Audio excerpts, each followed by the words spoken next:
ए भावा, परत कुठे हरवलास? नाही नाही, ते हरवलं नाही रे, तोच मी विचार करतोय ओंक्या. आज कंडिशन अवघड होणार बरं का मास्टरिंग लाईनची. म्हणजे कात्रीत अडकल्यावानी होणार त्यासनी. मला कळलं नाही, हे तू काय बोलतोयस? एकतर तुला माहिती आहे मास्टरिंग माईनचा स्वभाव कसा आहे, आणि आजीचं आणि मास्टरिंग माईनचं नातं पण लई चांगलं आहे रे. आता आजी गेल्या म्हणल्यावर त्यांना नाही म्हणता येणार नाही. त्या लगेच होयच म्हणतील असं वाटतंय. अरे मग आपल्यासाठी चांगलं आहे की.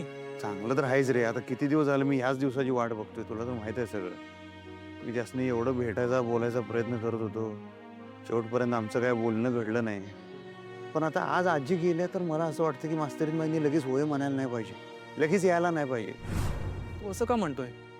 अरे गेले काही दिवस हे शाळेचे मॅटर, घरातले मॅटर मास्तरीन बाईंच्या डोसक्याला लई त्रास झालाय माहित आहे का.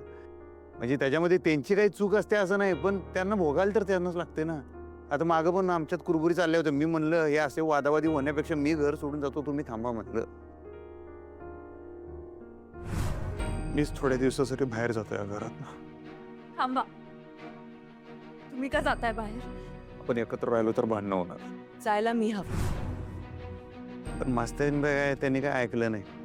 बॅग भरली आणि त्याच गेल्या घर सोडून. लय त्रास झाला रे त्यासनी. मला वाटलं होतं तेवढ्यावर सगळं थांबल, पण काय तसं झालं नाही. आता परत शाळेचा मॅटर निघाला, परत विषय चिघळला रे. आता तर आईसाहेबांनी निर्णयच घेऊन टाकला, शाळा बंदच करायची म्हणतात. त्याचं मास्तरींनी लय टेन्शन घेतलेलं असणार बघ. तुम्हाला चांगलं माहिती आहे, त्यासनी झोप बी लागली नसेल म्हणताना मी या सगळ्या मॅटरमध्ये पडलो शाळा वाचवण्यासाठी. या शाळेचा जो काही मुद्दा आहे ना, त्याचा कायमचा काहीतरी मार्ग निघायला पाहिजे, हीच ती वेळ आहे. मास्तरींनी त्यांच्या ज्या काही मागण्या जे काही म्हणणं आहे ना, ते स्पष्टपणे समोर ठेवलं पाहिजे बघ आता. आणि त्यांनी जर तसं केलं तरच शाळा सेफ होईल. म्हणून मला असं वाटतं की जे काय म्हणणं आहे ते मास्तरींनी आधी मांडावं. हे असं असं आहे, हे असं होणार असेल तर मी घरी येईन. ते तसं झालं तरच त्यांनी घरी यावं, नाही तर नाही आलं तरी काय हरकत नाही. कारण एकदा त्या घरात आल्यावर मग काय होऊ शकत नाही रे, मग काय बदल होऊ शकत नाही याच्यात. हे बघ, जर का असं असेल ना तर आपण वहिनींना अलर्ट करूया. आपण त्यांना सांगून टाकूया जे काय ते. काय सांगायचं? हेच की तुम्ही स्टँड घ्या शाळेसाठी, तुमच्या मागण्या मांडा. नाही, मी असं डायरेक्ट नाही सांगू शकत ना. का? आईसाहेबांनी अंधारात ठेवून काही गोष्टी केल्यासारखं होते ना, ते तसं मी नाही करू शकत रे.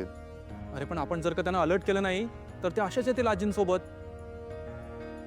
म्हणजे तुला वहिनी घरी यायला हव्यात, पण आज नको, बरोबर ना?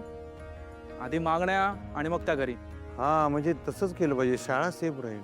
अरे भावा, मग आपण एवढं का डिस्कशन करतोय? पटकन फोन करूया आणि सांगूया त्यांना. नाही रे, मी तुला म्हणलं ना, आईसाहेबांच्या असं विरोधात गेल्यासारखं होतं रे ते. असं म्हणजे आईसाहेबांच्या परस्पर मी अशा काही गोष्टी नाही करू शकत रे.